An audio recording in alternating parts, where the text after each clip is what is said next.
नमस्कार दोस्तों, मेरा नाम है रंजीत और आप देखना शुरू कर चुके हैं बिहार के संविदा कर्मियों का लोकप्रिय नेटवर्क न्यूज 444 न्यूज नेटवर्क। तो दोस्तों, आज की जो चर्चा है, आज हम बात करने वाले हैं बिहार के संविदा कर्मियों की। तो दोस्तों, आप सभी जानते हैं कि बिहार में संविदा पर नियोजित कर्मियों की स्थिति कितनी खराब है,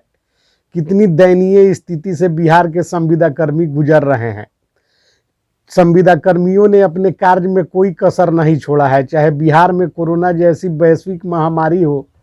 या बाढ़ जैसी प्राकृतिक आपदा हो, सब में बिहार के संविदा कर्मियों का अहम योगदान रहा है। ये संविदा कर्मी एक से एक बढ़कर कार्य करने का काम किए हैं। फिर भी आज संविदा कर्मियों की जो मांगे हैं, जिसको लेकर समय समय पर सरकार के समक्ष संविदा कर्मियों ने शांतिपूर्ण धरना और प्रदर्शन करके सेवा अस्थायी करने की मांग की है, जिसे सरकार आज तक नहीं मानी है। लगातार 10 वर्षों से अधिक समय से अल्प मानदेय पर कार्य करने वाले बिहार के ये संविदा कर्मी अब कहीं के नहीं रहे। ये लोग अब कहीं बाहर जाकर कोई कार्य भी नहीं कर सकते हैं। कुछ संविदा कर्मी अपनी कार्य बोझ में दबकर अपनी शैक्षणिक वस्तु स्थिति को भी खो चुके हैं, तो कुछ संविदा कर्मियों के सामने अब जीवन यापन की भयंकर समस्या उत्पन्न हो खड़ी हुई है। सरकार जो एक उदाहरण प्रस्तुत करनी चाहिए थी, सरकार जो एक प्रमुख नियोक्ता होता है, जब स्वयं संविदा कर्मियों को अल्प मानदेय पर रखकर संविदा कर्मियों का शोषण करेगी, दोहन करेगी, तो निजी क्षेत्रों में एक उदाहरण बन जाएगा और एक संदेश जाएगा कि सरकार ही जब इस तरह से संविदा कर्मियों का शोषण कर रही है, तो निजी क्षेत्र वालों को तो खुली छूट मिल जाएगी और वो भी शोषण और दोहन से पीछे नहीं रहेंगे। चूंकि 1.5 दशक से अधिक का समय बीत चुका है और बहुत सारे संविदा कर्मी जो हैं कि अब अपने आयु सीमा को खो चुके हैं और उनका रिटायरमेंट भी करीब है, किंतु सरकार इसे न तो पहले गंभीरता से लेती थी और न अब गंभीरता से ले रही है। तो क्या इसे यही माना जाए कि सरकार जो होती है वह शोषण करना उसकी जिम्मेवारी होती है, या सरकारों को शोषण करना उनकी संविदा कर्मियों का शोषण करना सरकारों की मजबूरी है? पिछले 1.5 दशक में कितनी बार 3 बार सरकारों का चयन हो चुका है, सरकारें बदली आई और गई, कितने मंत्री आए और गए, नौकरशाह आते गए, बदलते गए, लेकिन संविदा कर्मियों की वस्तु स्थिति में कोई सुधार नहीं हुआ। संविदा कर्मियों की स्थिति जस की तस बनी हुई है और इस सब का जिम्मेवार बिहार के नौकरशाह हैं, जो अपने आप को सुप्रीम समझते हैं और उन्हें लगता है कि संविदा कर्मियों से जितना अधिक कार्य और जितने कम पैसे में इनका कार्य करवा लिया जाए, उसी में समाज की बेहतरी है। लेकिन ऐसा कुछ नहीं है। भगत सिंह ने कहा था कि सरकारें जब बहरी हो जाए तो धमाका करना चाहिए। तो क्या संविदा कर्मियों को भी अब धमाका करना चाहिए? क्योंकि सरकारें तो बहरी हो चुकी है और कुछ भी सुनने को तैयार नहीं है। लेकिन सोचने वाली बात यह है कि संविदा कर्मी जो एक समान परिवार से आते हैं, जिनके पीछे एक पूरा परिवार खड़ा है और उनके परिवार के लोग हैं, उनके बाल बच्चे और पत्नी से लेकर सारा जो है कि दारोमदार उन्हीं के ऊपर है। कभी अब ये क्या गलत रास्ते पर जाकर सरकार को चुनौती दे? इस तरह से समाज का जो ढांचा है वह छीन भीन हो जाएगा। इसलिए सरकारों को सोचना चाहिए और अब बिना देरी किए हुए बिहार के संविदा कर्मियों को जितना जल्दी हो सके नियमित कर देना चाहिए, क्योंकि यह जो है कि अब कानूनी मामला नहीं रहा। अब संविदा कर्मियों को अस्थायीकरण और वेतनमान का मामला अब एक नैतिक विचारधारा का मामला बन गया है। सरकारों का यदि नैतिक पतन नहीं हुआ हो, सरकारों में थोड़ी भी नैतिकता बची हो, तो सरकारों को जितना जल्द हो सकता है संविदा कर्मियों को अस्थायी करते हुए इनकी सेवा को और इन्हें वेतनमान देने का घोषणा जल्द से जल्द कर देना चाहिए, क्योंकि संविदा कर्मियों की उम्र अब काफ़ी हो चुकी है। बहुत सारे संविदा कर्मी आस लगाए कि अब वे सेवा अस्थायी और उन्हें वेतनमान मिलेगा, अपने रिटायरमेंट के करीब पहुंच चुके हैं और 2 या 1 साल या 4 साल में वे रिटायर्ड हो जाएंगे। अब यह मानवता का मामला है। चूंकि हम बिहार के संविदा कर्मियों के साथ परिचर्चा करने बैठे हैं, इसलिए हम उम्मीद करते हैं कि हमारे इस वीडियो को इतना ज़्यादा शेयर किया जाएगा, लाइक किया जाएगा कि हमारी जो बातें हैं, संविदा कर्मियों की जो मांगे हम अपने चैनल के माध्यम से उठा रहे हैं, वह जरूर सरकार तक पहुंचेगी और सरकार जो है कि मानवता को ध्यान में रखते हुए और अपने नैतिकता का उदाहरण प्रस्तुत करते हुए जितना जल्दी हो सकेगा बिहार के संविदा कर्मियों का सेवा अस्थायी और वेतनमान देने की घोषणा करेगी। अब बात करते हैं दोस्तों, बिहार में ही कुछ और संविदा कर्मी हैं जिनकी स्थिति बहुत बद से बदतर हो चुकी है। इन संविदा कर्मियों में एक वर्ग ऐसा भी है, उसी का हम आज बात आपसे करने वाले हैं। ग्राम कचहरी में कार्यरत न्याय मित्र जो कि वकील होते हैं, LLB ग्रेजुएट होते हैं, लॉ ग्रेजुएट होते हैं, इन वकीलों की स्थिति के साथ साथ ग्राम कचहरी सचिव भी कार्यरत होते हैं जो कि ग्राम कचहरियों में कार्य करते हैं। अन्य संविदा कर्मियों को तुलना में इन्हें बहुत ही कम मानदेय दिए जाने का प्रावधान सरकार के द्वारा किया गया है। चूंकि सरकार जो है कि 6,000 रुपये मानदेय इन्हें देने की घोषणा कर चुकी है, किंतु 20-20 माह बाद भुगतान आता है और मात्र 6 माह का ही राशि इन्हें आवंटित किया जाता है। अब आप सोचिए और बताइए कि बिहार में पिछले 2007 से यानी कि पिछले 14 वर्षों से कार्यरत ग्राम कचहरियों में लॉ ग्रेजुएट, विधि स्नातक, न्याय मित्र और मैट्रिक बेसिस पर बहाल ग्राम कचहरी सचिवों की पारिवारिक स्थिति कितना खराब हो चुकी होगी। चूंकि ये लोग कुछ कर नहीं सकते, ये लोग पढ़े लिखे और सभ्य लोग हैं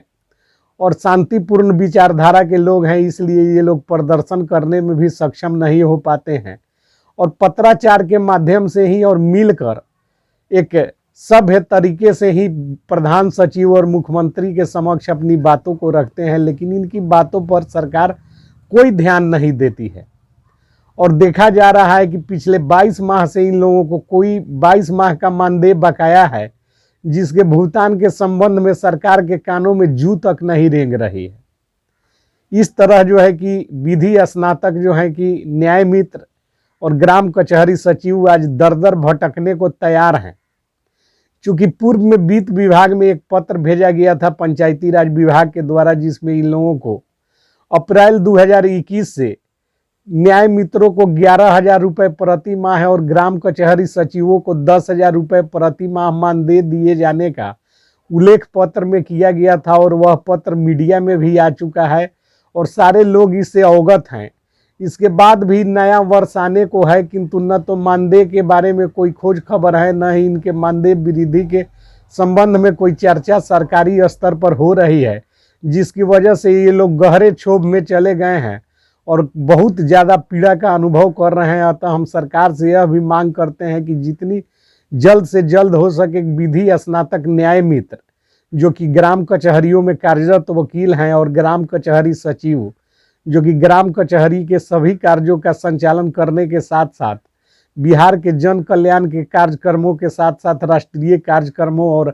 आपदा के विभिन्न कार्यक्रमों के साथ साथ वैश्विक महामारी कोरोना के भी कार्य को करने का काम करते हैं, इन लोगों का संज्ञान लिया जाए और इनके बकाये मानदेय का भुगतान तो किया ही जाए। साथ ही सरकार के द्वारा जारी पत्र के आलोक में जितना जल्द हो सके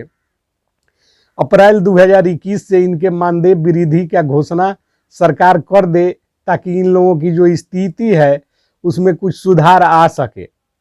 अब हम आपको बात करने वाले हैं आंगनबाड़ियों के संबंध में जो खबर निकल कर आ रही है, उसे आपको अवगत करा देते हैं। समाज कल्याण विभाग चूंकि आंगनबाड़ी सेविका सहायिका को बहुत बड़ी जिम्मेवारी सौंपने जा रहा है, समाज कल्याण विभाग अब एक ऐसा नियमावली बना चुका है जिसका प्रकाशन बहुत ही जल्द गजट में होने वाला है। गजट प्रकाशित होने के बाद यह पूरे बिहार में लागू हो जाएगा। नियमावली में प्रावधान किया गया है कि अब 2 जगह नामांकन बच्चों को कराने की कोई आवश्यकता नहीं होगी। आंगनबाड़ी केंद्रों का संचालन प्राथमिक विद्यालय में होना शुरू हो जाएगा और आंगनबाड़ी सेविका के यहाँ ही जिन बच्चों का नामांकन होगा उसी आधार पर उसका जो है कि प्रोन्नति वर्गों में, क्लास में जो वर्ग होता है विद्यालय का, उसमें किया जाएगा और बच्चे पढ़ेंगे और उन्हें जो है कि 2 जगह नामांकन करवाने की आवश्यकता नहीं होगी। खबर तो यह भी मिल रही है कि आंगनबाड़ी सेविका सहायिका का समायोजन जो है शिक्षिका के पद पर किए जाने पर भी विचार सरकार कर रही है। ये तो हुई आंगनबाड़ी में आने वाले जो सेविका और सहायिका की जिम्मेवारी है उसके संबंध में हमने बताया। साथ ही सरकार अब इस पर सख्त भी हो चुकी है आंगनबाड़ी केंद्रों पर, और आने वाले दिनों में समाज कल्याण विभाग एक व्हाट्सएप नंबर और टेलीग्राम नंबर जारी करेगा, जिस पर आम जनता जो है कि अपनी शिकायतें दर्ज कर सकेंगे। आंगनबाड़ी केंद्रों से संबंधित शिकायत जो है कि उस पर आम जन दर्ज कर सकेंगे, और एक आंगनबाड़ी केंद्रों पर 40 से कम बच्चे की उपस्थिति होती है तो उस आंगनबाड़ी को क्रियाशील नहीं समझा जाएगा। ऐसा समाज कल्याण विभाग के द्वारा पूरा खाका तैयार कर लिया गया है, जिसका पत्र आने वाले दिनों में सभी केंद्रों को तो मिलेगा ही, और इसका जो है कि पेपर में भी सब कुछ छपेगा और सारे लोगों को मीडिया में आने के बाद इसकी विस्तृत जानकारी मिल जाएगी। अभी हम आपको संक्षिप्त रूप में जो है कि बता रहे हैं। तो अब बात करते हैं बिहार के वार्ड सचिवों की।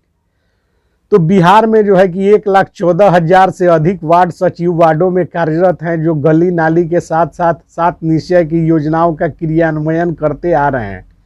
इनके संबंध में जो है कि सरकार अभी तक कोई निर्णय नहीं ले पा रही है, जिसकी वजह से वार्ड सचिवों में बहुत ही विस्मय स्थिति बन गई है, बहुत ही विकट स्थिति बन गई है। वार्ड सचिव समझ नहीं पा रहे हैं कि सरकार आखिर कर क्या रही है। सरकार अन्य विभागों में कार्यरत अन्य कर्मियों का तो सेवा विस्तार करने का पत्र जल्द से जल्द जारी कर देती है, किंतु वार्ड सचिवों के संबंध में पत्र जारी करने में सरकार को क्या परेशानी हो रही है, यह बात समझ से परे है। वार्ड सचिवों के द्वारा मुझको बताया गया कि सर, आप अपने चैनल के माध्यम से जितना ज़्यादा हो सके मांग कीजिए, क्योंकि आप जो मांग करते हैं उसको बिहार की 10 लाख जनता देखती है, और हमारी मांग जो है कि जनमानस तक पहुंचती है, और साथ ही सरकार भी इसको संज्ञान में लेती है। चूँकि सरकार के प्रतिनिधि भी इस चैनल से जुड़े हुए हैं, और जितने जो हैं कि मीडिया प्रभारी हैं सरकार के, चाहे वह डाटा एंट्री ऑपरेटर हों, IT मैनेजर हों, ये लोग हमारे इस चैनल को देखते हैं। तो पंचायती राज विभाग के सभी जो वरीय अधिकारी हैं उन लोगों से मेरा अनुरोध है कि इसमें जो है कि जितना जल्द हो सके बिहार के वार्ड सचिवों के संबंध में पत्र जारी कर दिया जाए, ताकि जो है कि इन लोगों का समस्या का समाधान हो सके और ये लोग पूर्व की भांति कार्य करते रहें। तो आज वीडियो काफ़ी लंबा हो जाएगा, इसलिए आज हम संक्षिप्त खबर आपको सुनाए हैं। हमारे सूत्र लगे हुए हैं, और ज्यों ही हमको प्रगति रिपोर्ट प्राप्त होगी कि संविदा कर्मियों के संबंध में क्या प्रगति हुई है, हम पुनः आपसे मिलेंगे अगली वीडियो में। तब तक हमारे चैनल को सब्सक्राइब नहीं किए हैं तो चैनल को सब्सक्राइब कीजिए, वीडियो को लाइक कीजिए और ज़्यादा से ज़्यादा शेयर कीजिए, ताकि हम जो हमारा जो मिशन है आम जन की भावना से सरकार को अवगत कराना, संविदा कर्मियों को न्याय दिलाना, पिछड़े वर्ग को, गरीब को, दलित को जो है उनका हक दिलवाना, इस अभियान में हमें कामयाबी मिल सके और आपकी मांगे पूरी हो सके। तो जय हिंद, जय भारत, जय बिहार, जय संविदा कर्मी।